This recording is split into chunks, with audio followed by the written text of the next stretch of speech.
got so much motherfucking design on right now. Break it down, bring it back, make it clap. I got 3 old thoughts, new guap, wear that thing. Bitches on my line, and you know Profesor Emil Salim. Profesor Haji Emil Salim, MA PhD, lahir pada 8 Juni 1930. Beliau adalah seorang ekonom dan politisi asal Indonesia. Beliau juga dikenal sebagai tokoh intelektual yang berperan dalam bidang lingkungan hidup ketika menjabat sebagai Menteri Negara. Belum lagi pengabdiannya sebagai pendidik serta penulis buku dan penulis opini. Kiprah Emil Salim berawal dari ilmu ekonomi yang dipelajarinya hingga memperoleh gelar PhD dari University of California.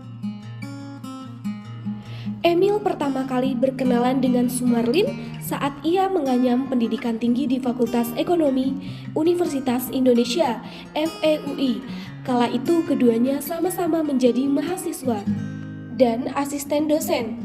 Saya menjadi asisten untuk ekonomi pembangunan dengan Pak Mitro, Sumitro Jojo Hadikusumo, dan dia untuk public finance atau keuangan publik, kata Emil. Hakikat korupsi tidak bermoral apapun dalilnya, kata Emil Salim. Kehidupan bernegara di Indonesia syarat dengan warna gelap dan kelam karena visi dan misi bernegara ditenggelamkan. Menteri Agama pernah ada yang terpidana korupsi. Pejabat panutan ternyata koruptor. Bahkan kepala negara yang menjalankan fungsi pemerintahan negeri besar ini selama 32 tahun harus turun tahta karena menjadi penanam benih koruptor. Yang mana efeknya masih terus membenalu dan menghisap darah patriotisme lintas generasi perpolitikan negeri. Oh tentu, kita tidak seyogianya melihat segala sesuatu dengan cara generalisasi. Pemikiran yang jernih mengedepankan sikap kehati-hatian.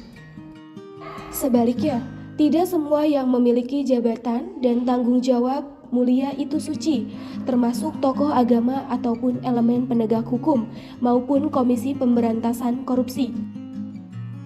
Korupsi bisa bermakna sangat spesifik, namun juga sangat luas.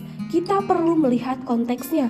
Terdapat beberapa bahaya sebagai akibat korupsi, yaitu bahaya terhadap masyarakat dan individu, generasi muda, politik, ekonomi bangsa, dan birokrasi. Terdapat hambatan dalam melakukan pemberantasan korupsi, antara lain berupa hambatan struktural, kultural, instrumental, dan manajemen.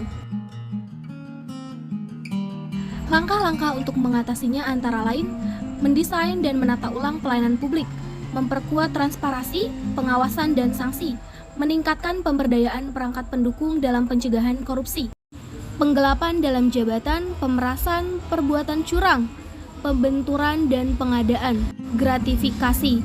Dalam rangka pemberantasan korupsi perlu dilakukan penegakan secara integrasi, adanya kerjasama internasional dan regulasi yang harmonis. Profesor Dr. Emil Salim saat ini lebih dikenal sebagai seorang ekonom.